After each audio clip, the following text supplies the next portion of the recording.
Marvel has made a lot of shows for Disney Plus over the past few years, starting way back with WandaVision, with the most recent one being Marvel Zombies, making a total of 18 shows. So, as Marvel's miniseries era starts to end, today I'm going to rank all 18 of the MCU Disney Plus shows from the worst to the best. Beginning with last place, we have Secret Invasion. Right off the bat, this show is a major representative of Marvel's quantity over quality era. The plot is very bland and struggled to keep me interested at all. The choices this show made were pretty annoying and kind of ruined a lot for the MCU, including quite a bit of what remained of its reputation at the time. This show kills off Maria Hill, who was a well-liked character pretty early on, and doesn't even do it that well, failing to make it feel nearly as important as they want it to be. It also kills off Talos despite this being his third appearance in the MCU, one of those being a cameo in Spider-Man Far From Home. This could have been such a cool and interesting crossover event, but alas, they made whatever this was instead. This show also fails to be consistent with the rest of the MCU, notably with Everett Ross being replaced by a Skrull, ignoring Black Panther Wakanda Forever, which only came out 7 months before this show. Secret Invasion also gives a less than believable shift from this show to the Marvels, despite the fact that this show should have influenced that movie, but was ultimately ignored, which honestly may have been for the best. Also, Rhodey. Just why? Why did they make him a Skrull? Who thought this whole thing was a good idea? I absolutely do not believe that he was replaced shortly after Civil War. He had to have been replaced after Endgame. If they actually decide that he was replaced shortly after Civil War, then that will go down as one of the worst creative decisions Marvel will have ever made. Moving on to 17th place, we have She-Hulk Attorney at Law. This show just felt like Marvel had no idea what they were doing at all. Nothing about this show was that engaging, with the partial exception of Daredevil's appearance. The show's plot also just slowly gets worse and worse as time goes on, going from a mostly straightforward origin story to seemingly the writer's own meta-commentary on them writing themselves out of a corner, which they did badly. I still get sad every time I'm reminded that this show's main conflict was resolved with an overdone fourth wall break. I also didn't care for Madison with 2 N's and 1 Y, But it's not where you think. I truly don't understand why the fans had such a big connection with her to the point where she got referenced in What If Season 3. Some girl named Madison with 2 N's and 1 Y? Well... In 16th, Moon Knight. Now, before you go down to the comments to say I'm insane, stick with me for a second. I know a lot of people love this show and won't agree with me on this, and I want to be clear that there is quite a gap between this and She-Hulk. That being said, Egyptian mythology and mythology in general has never interested me, besides the bits of Norse mythology that Marvel took from for characters such as Thor and Loki. This show goes deep into the mythological side of its potential, so it didn't really hook me. I don't think this show is bad, it's just not for me. This show does have a lot of great action sequences though that I loved, especially the car chase in episode 1. I also really enjoy the dynamic between Mark and Steven, with Mark being the more serious guy who isn't afraid to get violent, versus Steven being the sweet innocent guy that ends up being mostly useful for his knowledge on Egyptian mythology. Alright, in 15th place, we have Am Groot. This series is 2 collections of 5 shorts about Groot doing little kid things in space, taking place in between the first 2 Guardians films. For me, this was a cute show, and it had some cute moments. It did its job, and just like the show, I'm keeping this section short because there's not really that much to say about this.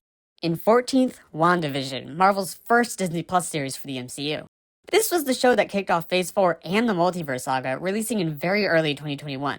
I've definitely liked this show less and less over the years, and I'm assuming it's because I've rewatched it a lot and overanalyzed it. It starts with 3 episodes that just drop you into this world Wanda has created without giving you any context to how we got here, and I understand why they did this, but I feel like this hurt the show for me. These episodes are also in the style of 50s, 60s, and 70s sitcoms respectively, which did not interest me at all to the point where I skip these episodes when normally rewatching the show, and they definitely knocked the show down a couple of spots. The next episode afterwards gives a lot of necessary context, but not too much, so there's still some mystery left, while also going over the necessary parts of the first 3 episodes. Afterwards, the show flips between Wanda's world and the outside world as they slowly come together for the finale, and I felt that over these 5 episodes, the quality of the show just slowly got worse. The plot just became more and more of a mess, and Monica especially just became much more unrealistic as time went on. They'll never know what you sacrificed for them. Moving on to 13th place, Miss Marvel. This show introduced Miss Marvel to the MCU and had a lot of great moments paired with a lot of disappointments. To start, Iman Vellani is the absolute perfect casting for Miss Marvel. She plays her extremely well, and the character was also written extremely well. Miss Marvel is one of my favorite characters, and I hope we get to see her in more projects. But for this show specifically, I feel like they didn't know what they actually wanted to make it about, going between 2 plots that definitely could have and should have had their own respective seasons. I'll start with the plot I thought was the best, the DODC, or Department of Damage Control, part of the season. This plot mainly runs over the 1st, 2nd, and 6th episodes of the season and is rooted in Jersey City, which is the show's main setting. This went hand in hand with Kamala's origin story. It was well written and it had me engaged with the story. I definitely think this could have been a great first season for the show had this plot actually lasted the whole season. And on the other hand, we have the clandestines plot. This plot goes through the 3rd through 5th episodes and was definitely quite a bit worse in my opinion. The writing for this section felt very rushed, making this section pretty bland. Anytime the clandestines were on screen, I found myself getting bored and wanting to turn off the show. This section also unnecessarily sends the show to Pakistan for an episode and a half, which kind of just derailed the show. I feel like if this plot was extended to be a whole season for season 2 of the show, it would have had more time to be written better and not be so rushed, along with some of the creative choices they made, like going to Pakistan, being more appropriate for the second season. Next up in 12th, we have The Falcon and the Winter Soldier. To start, this show absolutely should have been a movie. It just drags on to fill time, and the lengths of the episodes in this show are actually longer than Marvel's average. If they had made this a film, the plot probably would have been much more engaging for me. This show is quite close in rating to WandaVision and Ms. Marvel for me, but I think what ultimately brings it up for me is that the show is pretty consistent in quality throughout its time, although it does get a bit better later on. I also think that they wrote John Walker perfectly for the show, making you just absolutely hate him in the way they want you to. But on the other hand, they did a pretty mediocre job writing Sam for this show. I feel like a lot of the choices he made seem pretty unrealistic, with the notable exception of his desire to reason with Carly, the main antagonist, instead of defeating her with force. That felt like something Sam would absolutely do. Another thing with this show is that I feel like Bucky gets reduced to the sidekick in this show, and it didn't feel like he had any real connection to the main plot. Oh, and this show also ruined Sharon Carter for me. In 11th, Ironheart. This show was about Riri Williams, who was a side character introduced in Black Panther Wakanda Forever. It was filmed in 2022 before Wakanda Forever even came out, and then got stuck in limbo for 3 years before Marvel finally released it this past summer. This show had barely any marketing, was released during the busiest time of year for movies, and was quickly released in 2 chunks of 3 episodes that came out a week apart. It felt like Marvel didn't even want us to watch this show, and I truly feel bad for everyone that worked on it trying to make it good. So going into this show, my expectations were pretty low, but it actually turned out to be a bit better than I expected it to be. It wasn't perfect, or even that good, but it was still better than I expected. That being said, this show is generally forgettable and also ends on a major cliffhanger that has a 99% chance of not being fulfilled because we know this show is not getting a second season. Riri as a character is also just generally unrealistic and quite a bit self-absorbed. But once you realize this show is much more like a villain origin story than it is a hero origin story, things do start making way more sense, and the show does get a little bit better in hindsight. Getting into the top 10, we have X-Men 97. To be honest, I don't really consider this to be canon to the MCU multiverse, but Disney Plus puts it and Your Friendly Neighborhood Spider-Man on the list for the multiverse saga, and I thought it would be a good idea to include this series in the ranking, so here it is. This show is a continuation of X-Men the Animated Series, which was one of the most iconic shows of the 90s, but I did not grow up in the 90s. I didn't watch that show and still haven't to this day, mainly because I've never preferred or been too interested in the X-Men in general, instead growing up with the Avengers. I think those factors definitely did some damage to my perception of this show, but there's not really much I can do about that besides watching a 5-season show that I don't have much interest in. Anyway, this show picks up 6 months after the end of X-Men the Animated Series, and actually has a lot going on with it. I found the choice to have Magneto lead the X-Men in Charles' absence to be pretty cool, and Magneto's character arc in general was definitely one of the stronger points of this series for me. I don't really have much to say about the main plot of this series being Bastion's human sentinels. I thought this was a pretty okay plot, having its own good points and bad points, and kind of being what ultimately put this show in the spot that it's in on this list. One thing I can talk about, though, is the plot that took place earlier in the season, being the whole thing with Jean Grey being swapped out for a clone made by Mr. Sinister. I did not find this interesting at all. I feel like it just existed primarily for filler and to get baby Nathan off of the show. Having seen the Fox X-Men movies, I was absolutely not interested in having an evil version of Jean again, and I found myself quickly getting bored throughout this part of the season. I also found the whole thing with Charles going off to marry an alien to be really weird, but maybe that's just a fault of not having seen X-Men the Animated Series. In 9th, What If? This show just got so disappointing as time went on. The first season was quite good, having awesome concepts that actually turn things on their head like the show should do. It was pretty interesting to see such unique stories that still made sense as what if concepts, such as the murder mystery episode or the Thor partying episode, and especially What If Ultron won. The first 2 seasons also feature episodes that are based off of iconic alternate universes in the comics, while still keeping the what if style of having a whole new universe spin-off of one moment. But in the 2nd and 3rd seasons, the show started to lose its focus with the writing, and the actual concepts started getting worse. Strong concepts that play out well slowly become rarer, with the last episode that truly felt like a what if instead of just a random universe being the Red Guardian episode in early season 3, which was actually intended to be included in season 2. That episode is generally one of my favorite episodes of the series. I love it a lot. It's truly a shame that the show just turned into showing random universes that had almost nothing to do with what they were supposed to be based off of, with the last regular episode being the 1872 episode that is in no way a spin on an MCU event like the show was meant to be. In that episode, the Watcher himself acknowledges that this universe doesn't even really have any sort of connection to the MCU. Think less what if and more what the hell. At least the 1602 universe stems off from something that actually happened in the main MCU, and I actually really enjoyed that episode. Another thing with this show is that for an anthology series, it put way too much focus into Captain Carter and having a central narrative. As Captain Carter appeared more and more, I started to like her less and less, to the point where I now like her individual episodes less than I did when they were originally released. The season 1 finale actually does a good job of bringing the season together, but afterwards I feel like the writers got too lost in trying to recreate that just to make the show worse overall. The show has a 2-part finale that, while being engaging, was absolutely unnecessary. This is supposed to be an anthology series with unlimited possibilities. It doesn't need this, and it doesn't really need to end. You could just take a break. The ending montage of this series showed a lot of interesting concepts that I feel like they could have actually made into interesting episodes given the time to do it. We know that they can do character mashups after seeing the T'Challa Star-Lord episode in Season 1. I will say that I truly don't get the hate on the animation style for the series. I liked it, and I thought it made most of the characters look pretty accurate to their live-action versions, which was the point. One last note I have is that I genuinely can't believe that we never got What If the Other Half Was Blipped, which should have been the most obvious concept to do of all. Alright, moving on from that to 8th place with Echo. This show is basically a spin-off of Hawkeye featuring an antagonist who gets redeemed, while also kind of being an origin story. I don't really understand the hate this show gets online, and I found it to be quite enjoyable. The plot is interesting and works well within the continuity of the MCU, while also managing to be its own thing that doesn't require having seen anything before it, also not being required to watch anything else. That being said, watching this show does add to other stories in the MCU, with Fisk's arc in the show linking pretty well to his arc in Daredevil Born Again, while once again still managing to have them be separate from each other. Daredevil's cameo was quite cool, while also giving just the right amount of him for this show. I also like that the writers found a way to make each character feel important to the story, with all of them being able to affect what happens in their own ways. I quite like Maya as a character, and I hope we get to see her show up again in the future, with her most likely being able to appear at some point within a future season of Daredevil Born Again. In 7th, Agatha All Along. This show was actually a pleasant surprise for me. I didn't have much interest in a show that had gone through about 6 name changes and starred the villain from WandaVision, but the show turned out to be quite a bit better than I expected. It follows Agatha on a quest to regain her power after recently being freed from the spell Wanda put on her at the end of WandaVision. Agatha recruits a coven to traverse the Witch's Road, which is supposed to give Agatha her power back at the end of it. I absolutely loved every character that went on the road, and it truly made me sad whenever one of them would get killed off. I especially really loved Billy, who was played by Joe Locke.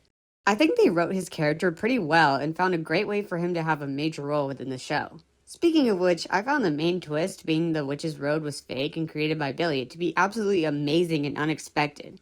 The full explanation perfectly added to Agatha's character in a realistic way, while also managing to give her some more protagonistic traits for the show. Part of me does kind of wish that it would have turned out that dying on the Witch's Road doesn't actually kill you, but maybe them making the deaths permanent was actually for the best. In 6th, Eyes of Wakanda. This show was quite a nice look into the history of Wakanda. I absolutely love the animation style for this show, making it a shame that the company that animated the series recently went bankrupt. I wasn't actually too interested in the first episode, but afterwards the show started to pick up and really got me hooked. I absolutely loved the Iron Fist episode, which gave us a really cool look at a past Wakanda, along with a nice little crossover between two corners of Marvel. The quality did go down slightly with the final episode though, once again showing a little bit of Marvel's problem with not letting anthology series just be anthologies and instead forcing in some sort of connection. This show's connection was extremely mild and unimportant though, and was actually kind of interesting, so it's nothing compared to What If. I think it's genuinely wild just how advanced Wakanda is, with having extremely powerful weapons and global communication devices as far back as 1200 BC. In 5th, your friendly neighborhood Spider-Man. In terms of whether or not the show is canon to the MCU multiverse, the show poses the same question as X-Men 97, but I'm more open to accepting this show as canon, mainly because it follows the time travel's fine and is actually somewhat based on the main universe, while still residing within its own universe. Speaking of that, I really like that we got to see this more traditional take on Spider-Man in the MCU. This show was written pretty well, with every character serving their purpose and making you feel exactly the way the writers wanted you to. A prime example of this is Lonnie, who started out as one of my favorite characters, but he slowly had his downfall as time went on, eventually choosing to remain in a villainous role at the end of the season.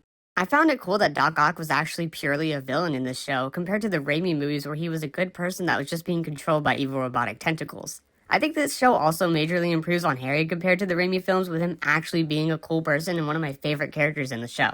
One thing I do feel the need to point out is the scene in the season 1 finale where Doctor Strange shows back up and Peter's like, hey, it's the guy from when the school was destroyed. And then Norman goes on a whole rant about how he thinks Doctor Strange is evil because he thinks that Doctor Strange was the one destroying the school instead of what he was actually doing, which was fighting the monster that destroyed the school. And this whole time, Peter doesn't care to correct Norman and tell him that no, this guy did not destroy the school. I found that so weird. There's also the argument that Peter could have figured out that Doctor Strange time traveled and that the monster was going to come from the space portal they were about to test, but that was in no way easy to figure out, so I'll give him a pass there.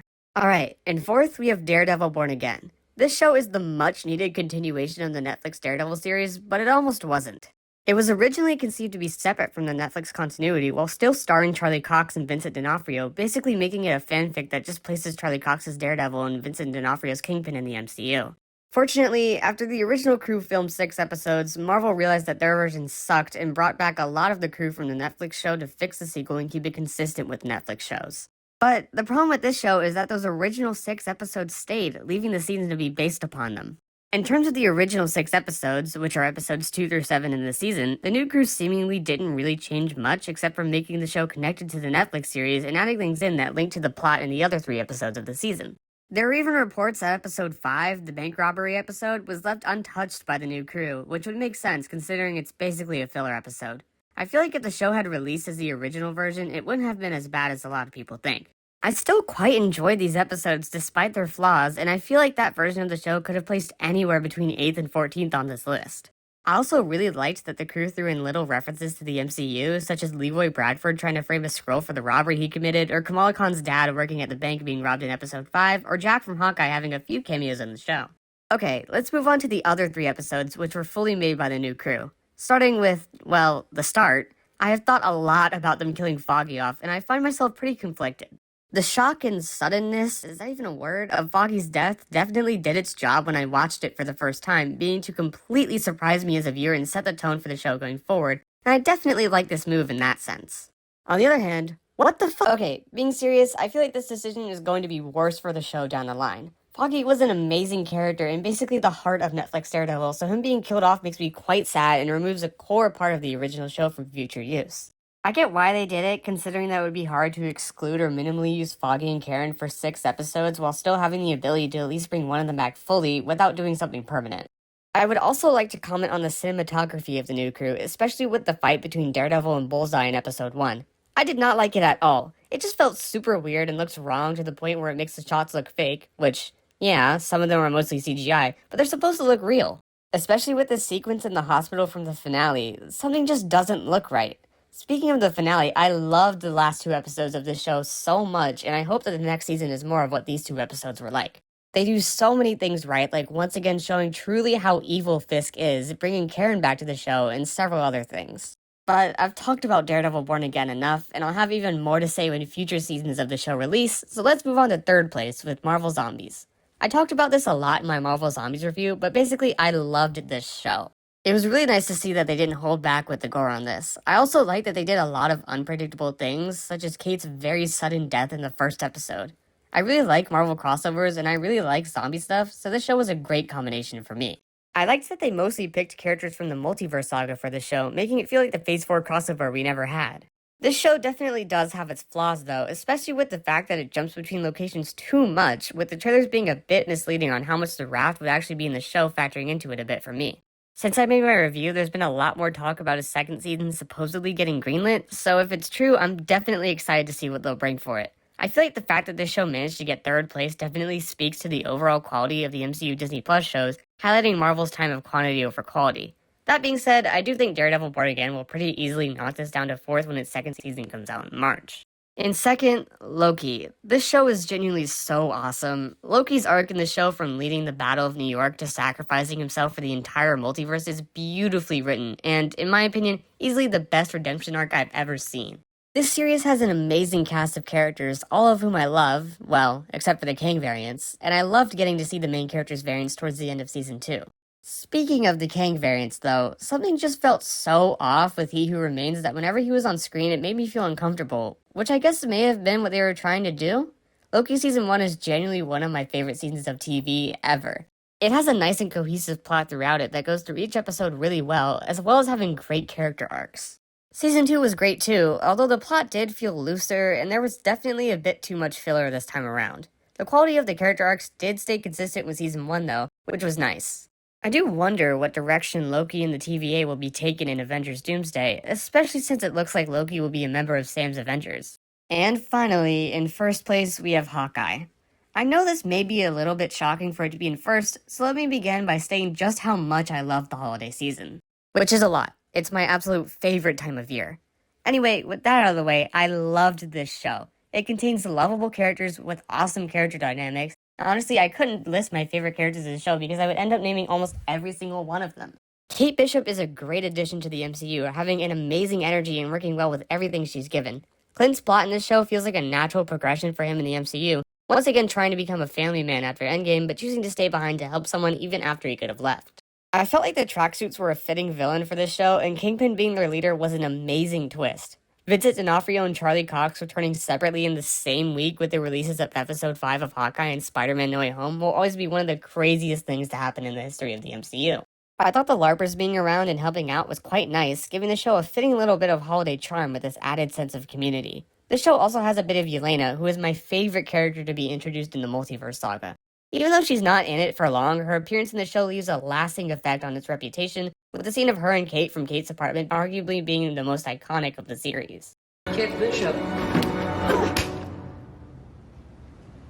Hi. I made macaroni if you want some. Yelena's character traits in the show match well with her traits in Black Widow and even continue nicely into Thunderbolts. I will note that despite it working out well, Yelena didn't actually need to be in the show. The series had a lot going for its plot, not needing to add on Yelena as a B-plot, and Yelena and Clint talking about Natasha's death easily could have been saved for an Avengers movie. But it worked out well, and I'm glad they did it anyway. Hawkeye is a great show, and it's become tradition for me to rewatch this show every year during the holidays. It needs a second season. I know I've said that before, but I'll say that again and again until it actually happens. And with that, that's my ranking. I know some of my choices probably shocked you. I stand by what I said about Moon Knight. And you are free to post your rankings down in the comments. Thank you for watching, and happy holidays, everyone!